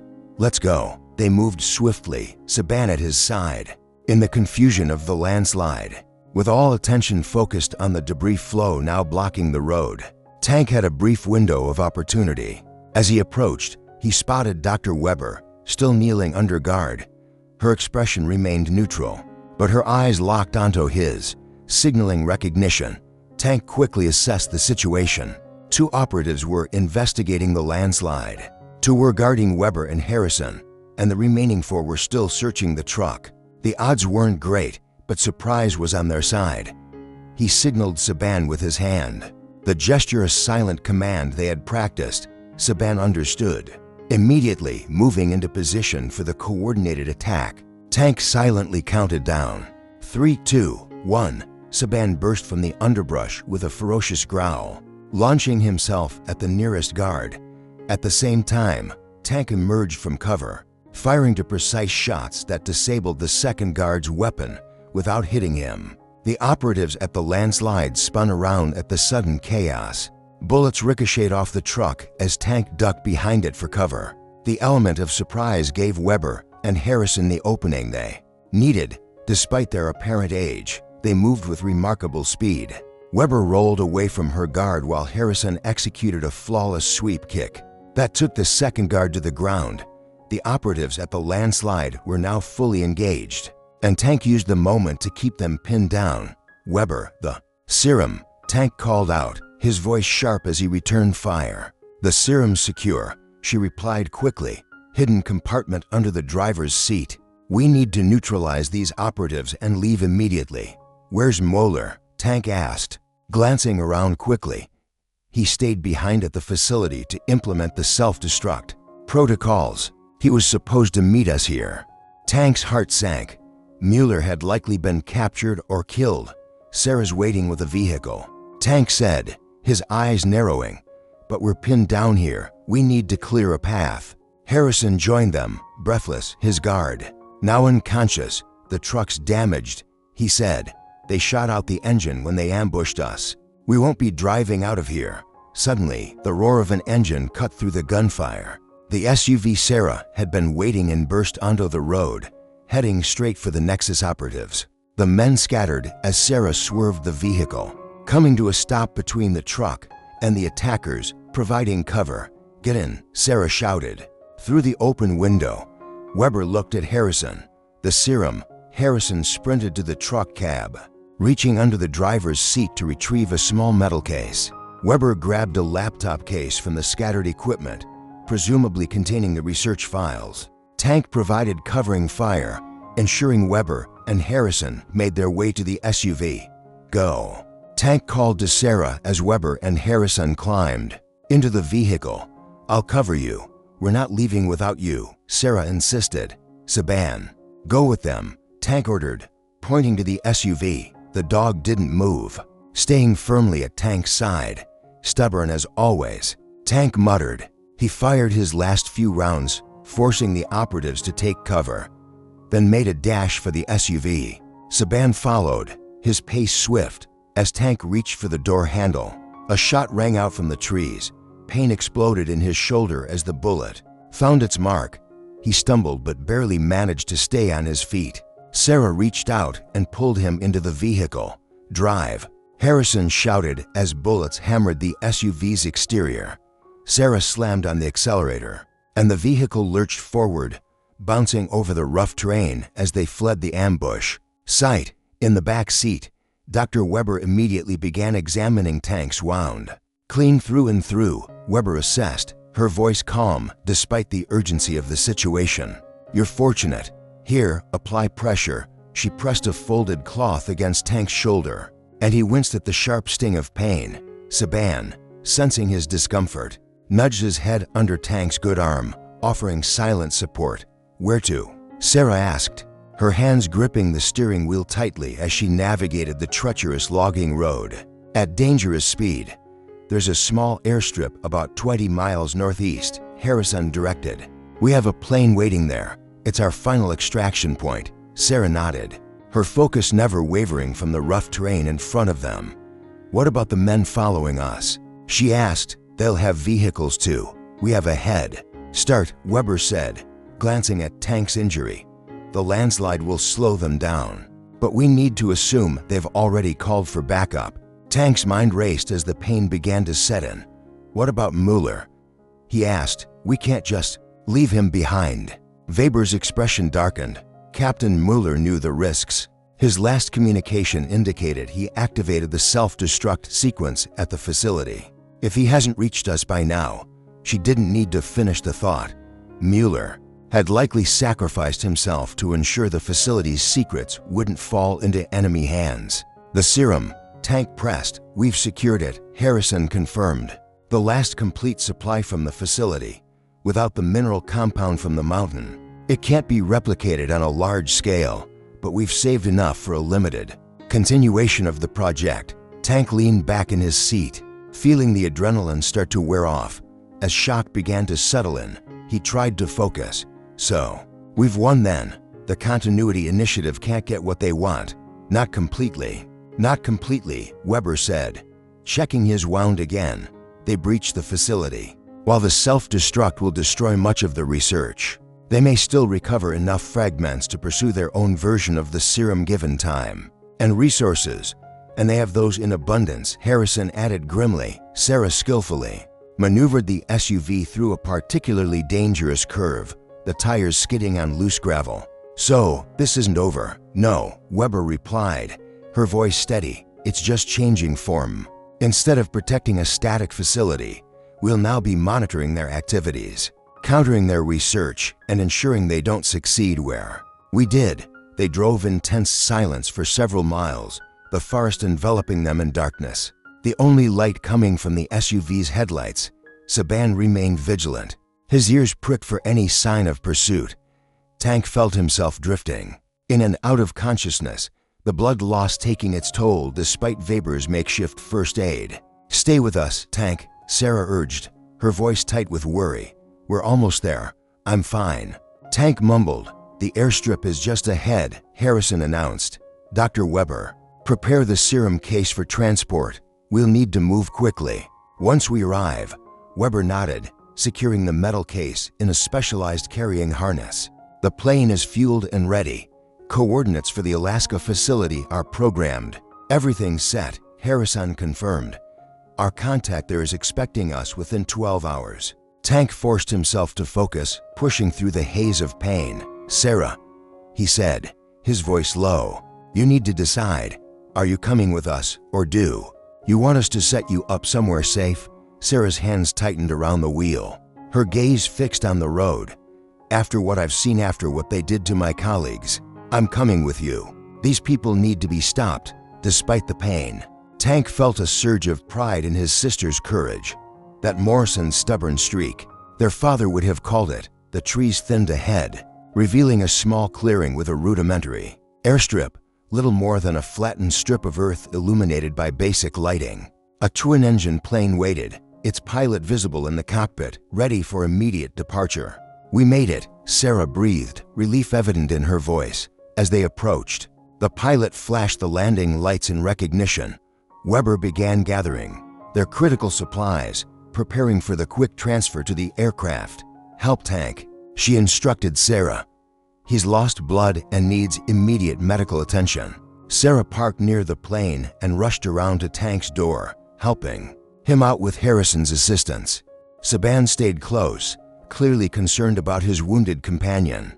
They had covered half the distance to the plane when the distant sound of helicopter rotors shattered the quiet of the night. Nexus, Harrison said grimly. They've called in air support. We need to move faster. Weber, hurry, Tank urged, gritting his teeth. Get the serum on that plane. We'll catch up. We're not leaving you, Sarah said fiercely, tightening her grip on Tank as the helicopter's searchlight appeared in the distance. Cutting through the trees, the helicopter was closing in rapidly, its searchlight now visible through the trees at the edge of the clearing. Tank knew they had only minutes, perhaps seconds, before they would be spotted. We need a distraction, Tank said, his tactical training kicking in despite the blood loss. Something to buy us time. I'll do it, Tank said immediately, his voice firm. Give me a weapon. I'll hold them off while you get the plane in the air. Absolutely not, Sarah snapped. We're staying together. The helicopter's searchlight grew brighter as it swept toward them. Once it spotted them, they would be exposed, vulnerable. There must be another way, Weber said, her eyes darting around desperately. Suddenly, Saban moved away from Tank's side, standing alert several yards away, facing the approaching helicopter. A low growl emanated from deep in his chest. "Saban," Weber called, her voice tinged with concern. The dog looked back at them, meeting Tank's eyes, and in that moment, Tank understood what Saban intended. "No," he whispered, his voice breaking. "Saban, stay." But the dog had already made his decision. With one last look at Tank, a look that spoke volumes, Saban turned and raced toward the edge of the forest, barking loudly to draw attention. Away from the plane. "What is he doing?" Sarah asked, bewildered. "Creating a diversion," Weber explained, her voice thick with emotion. "He's leading them away from us." The helicopter's searchlight immediately swung toward the source of the barking, following Saban as he dashed along the tree line, deliberately making himself visible. "Now's our chance," Harrison urged. "We need to go while they're distracted." Tank stared after Saban, his heart heavy. "We can't leave him. He's giving us the time we need," Weber said gently. "He knows exactly what he's doing, Tank. This is his choice." With great reluctance, Tank allowed Sarah and Harrison to guide him toward the waiting plane. Weber had already started the engines, preparing for immediate takeoff. As they reached the aircraft, Tank looked back one last time. In the distance, he could see Saban still leading the helicopter on a chase, his movements precise and purposeful, despite the danger. "Good boy, Saban," Tank whispered, his voice thick with emotion. The door closed, and Weber immediately began taxiing for takeoff through the window. Tank watched as the helicopter continued to follow Saban, its searchlight fixed on the running dog. "Will he be okay?" Sarah asked, her voice barely above a whisper. "Weber's been showing signs of age in recent months," Weber said carefully. "The enhanced biology that sustained him for over 8 decades has been failing. We suspected he had perhaps a year left at most." He knew, Tank realized, his voice cracking. He knew he was dying, and he chose to go out protecting us. Weber nodded, her voice soft. "A true guardian to the end." The plane accelerated down the rough airstrip, lifting off just as gunfire erupted in the distance.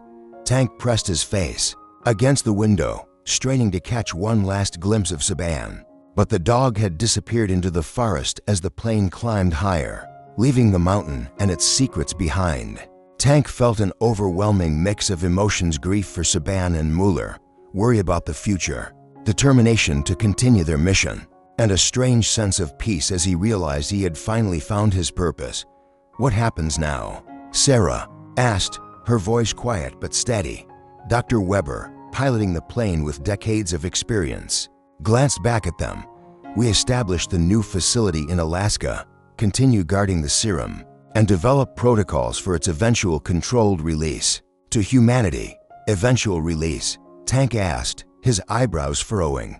"I thought the whole point was to keep it secret." "Secret from those who would misuse it," Weber clarified. "But not forever. The ultimate goal has always been to develop a way to share this gift responsibly and equitably. Perhaps not in our lifetimes, but someday. And until then," Sarah asked. "Until then," Harrison said simply, his voice firm, "we guard it. We monitor the continuity initiative's activities, and we prepare for the day when humanity is ready for this advancement." Tank nodded, a dawning understanding settling over him. This was what his father had been preparing him for all along.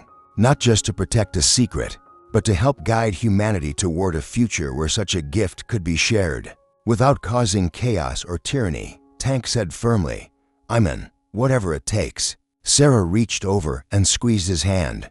"We're in." She corrected him with a smile. "Family sticks together, right?" Tank smiled weakly, feeling the blood loss catching up with him, right? As he started to drift into unconsciousness, his last thoughts were of Saban, the loyal guardian who had found him when he was at his lowest. "Thank you, old friend," Tank whispered.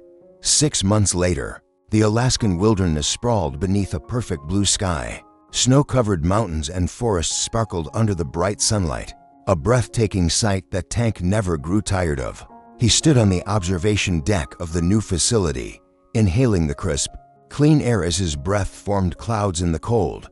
His shoulder had healed remarkably well, thanks to Dr. Weber's expert care. The physical therapy had been tough, but necessary to regain full range of motion. The new facility, smaller than the original, was more modern and secure. Tucked into the side of a remote Alaskan mountain, it housed the research labs, living quarters, and the precious remaining supply of the life extension serum. On the surface, it appeared to be nothing more than a research station studying Arctic wildlife, a cover story that allowed for legitimate supply deliveries and the occasional visitor without raising suspicion. "Beautiful morning," Sarah said. Joining him on the deck, 6 months in Alaska had changed her too. Her corporate polish had been replaced by a more practical demeanor, and her designer clothes were traded for functional attire, suited to their isolated location, the best kind. Tank agreed. Clear visibility for miles, good day for the new rivals. "Hard to believe it's been 6 months already," Sarah remarked. "Sometimes, I still can't wrap my head around all of this." Tank understood that feeling.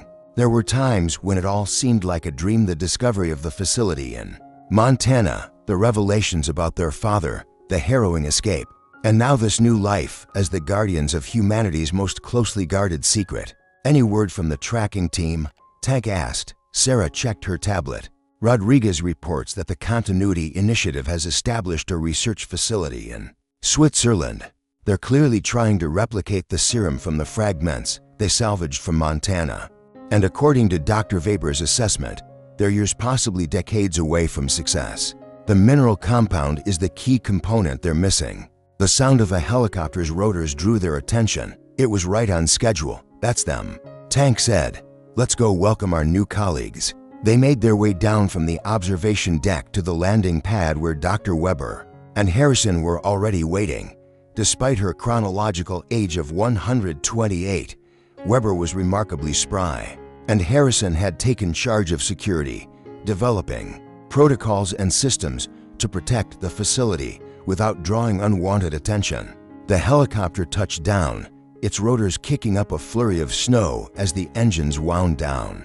The side door slid open, and the first of the new guardians emerged: Miguel Torres, a former Navy SEAL with expertise in remote operations, Anna Chen, a brilliant biochemist who had grown disillusioned with corporate pharmaceutical research, and James Wilson, a cybersecurity expert who had once worked for the NSA, all veterans, all carefully vetted, and all with skills that Project Guardian needed. "Welcome to Project Guardian," Tank greeted them as they approached.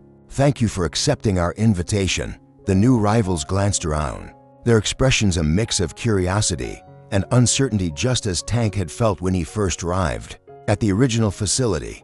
"You'll have questions," Tank said. "Many questions, and we'll answer them all. But first, there's someone I'd like you to meet." Tank turned and whistled sharply. From the entrance of the facility, a German shepherd puppy came bounding through the snow, full of energy and enthusiasm.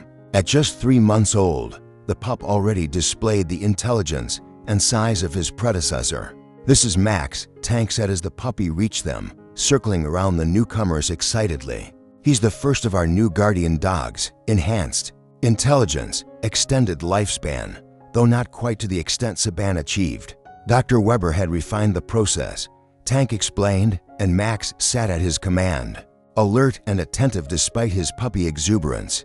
"Inside, you'll learn everything about Project Guardian, its history, its purpose, and your roles in its future," Tank continued.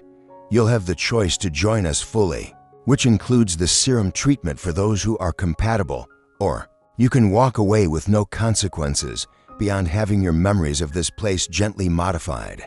We'd prefer you stay, of course," Sarah added with a warm smile. "Before we go inside," Tank said, his tone serious, "I want to be clear about one thing. Project Guardian isn't about hoarding power or playing God. It's about responsible stewardship of a discovery that could transform humanity for better or worse. Our job is to ensure it's for the better, even if that means waiting generations before the world is ready. And if we disagree with that assessment," Anna Chen asked. Tank looked at her, meeting her gaze directly. "We want to hear your perspective," he said honestly. "We don't claim to have all the answers, but we do have the experience and wisdom of people who have been considering these questions for nearly 8 decades. This seemed to satisfy them for the moment. Tank led the group inside, Max trotting happily at his heels. As they walked, Harrison fell into step beside him. "They remind me of you," Harrison observed quietly. "When you first arrived at the Montana facility, skeptical but intrigued, cautious but hopeful." Tank smiled. "Let's hope they adapt as quickly as I did. You had Saban to guide you," Harrison reminded him. The mention of Saban still brought a pang of grief, though it had softened over time. They had never found any trace of the dog after their escape, but Tank preferred to believe Saban had found a peaceful spot in the forest to complete his long journey. Rather than falling to Nexus bullets, they reached the main conference room, where Dr. Weber had prepared a presentation on the history and mission of Project Guardian. As the newcomers took their seats, Tank moved to the front of the room, with Max settling at his feet. Before Dr. Weber begins, Tank said, "I want to share something my father wrote to me before he died, something that helps explain why we're all here." He unfolded the familiar letter. Though he didn't need to read it, the words were etched in his memory. He said, "The work being done at the facility is of vital importance to humanity's future. The Guardians need someone like you, someone with training, courage, and the moral compass to make impossible choices." Tank looked at each of the new recruits in turn. "That's why you were selected, not just for your skills, but for your character." He paused, letting his words sink in. "This isn't just a job or a mission. It's a calling, one that may span decades of your lives if you choose to accept it." As Dr. Weber began her presentation, Tank stepped back, observing the reactions of the newcomers. Their expressions ranged from disbelief to fascination to cautious acceptance. Sarah joined him at the back of the room, Max now curled up between them. "You're good at this," she whispered. "The leadership role suits you." Tank shrugged modestly. "I'm just passing on what I've learned. From Weber, from Harrison, from Saban, and from Dad." Sarah added, "Tank, you were always meant for this." Tank nodded, feeling the truth in her words. Their father had been preparing them for this, in his own way. Tank's military training, Sarah's organizational and business skills, all proving valuable in their new roles. As Dr. Weber continued explaining Project Guardian's history from its origins in World War II to the present day, Tank reflected on how much his life had changed in just 7 months. From a homeless veteran with no future to the leader of humanity's most important secret project. From isolated and hopeless to connected and purposeful. Max stirred at his feet, looking up at Tank with trusting eyes. Not Saban, but a worthy successor in his own right. The continuation of a legacy that stretched back to 1943 and would extend far into the future. "We should check the perimeter sensors after this," Tank murmured to Sarah. "Last night's storm might have affected the calibration." She nodded, already making a note on her tablet. The mundane details of maintaining their secret facility were now a constant part of their lives. As the presentation concluded and questions began, Tank felt a sense of optimism that had been absent for most of his adult life. The path ahead would not be easy. The continuity initiative remained a threat. The ethical questions surrounding the serum were complex, and the responsibility they carried was immense. But Tank was no longer facing these challenges alone. He had Sarah, Weber, Harrison, and soon these new recruits. He had Max, young and untested but full of potential. And most importantly, he had purpose. As one of the recruits asked a particularly insightful question about the serum's properties, Tank exchanged a pleased glance with Dr. Weber. The future of Project Guardian looked promising indeed. Outside, the Alaskan wilderness stretched vast and beautiful under the clear blue sky, a fitting home for their mission, remote, pristine, enduring like the Guardians themselves, standing watch over a secret that could transform humanity. Waiting for the day when the world would be ready for such a gift. Until then, they would guard, they would prepare, and they would endure. If you enjoyed this story and want to dive deeper into the world of thrilling adventures and hidden secrets, make sure to hit that subscribe button on Mente Tranquila. Stay tuned for more captivating stories and intriguing content. Don't forget to like, share, and comment below with your thoughts. Let's keep the conversation going. See you next time.